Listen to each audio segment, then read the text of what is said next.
Հին Հայաստանում, երբ ժամանակի հողմերը փոշու պտույտով անցնում էին դաշտերի վրայով, մի արքա էր իշխում, անունով Արամ։ Արամը համեստ, բայց անսասան քաջությամբ օժտված, մի օր կռվի մոլորված խառնաշփոթում գերի ընկավ ասորիների հզոր թագավորի Նոսորին։ Նոսորը հաղթողի ամբարտավան ուղիղ հայացքով պայման դրեց. Արամը պիտի 10 օր անոթի մնա, իսկ 1/10 օրը մրցի իր հետ։ Եթե հաղթի, ազատ կարձակվի եւ կվերադառնա իր զորքերի մոտ արքայավայել ընծաներով պատված։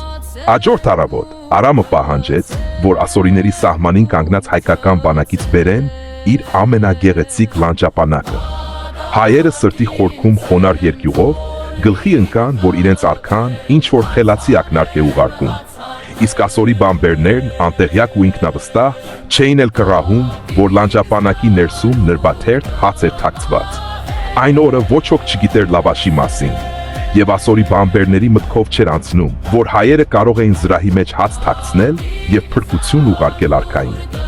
Արամը ստացավ իր զրահը, նայեց, փորձեց ու խաղաղ, բայց վճռական ձայնով ասաց. «Սա չի իմ ամենագեղեցիկ լանջապանակը»։ Այդպես թագավորական հանգստությամբ ու խորամանկ ճկունությամբ նա օրորի պահանջեց մեկ ուրիշը, եւ 9 օր շարունակ ասորի բամբերները գնում գալիս էին, երբեք չկռահելով, որ ամեն անգամ իրենց բերած զրահի մեջ Արամը ստանում է եւս մի նրբաթերթ հայկական հաց։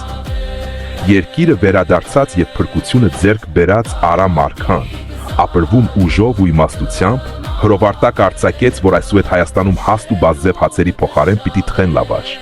Եվ այդ օրից ի վեր, հողի բույրով ու արևի շողով լցված նրբաթերթ այդ հացը դարձավ հայոց հացերի արքան։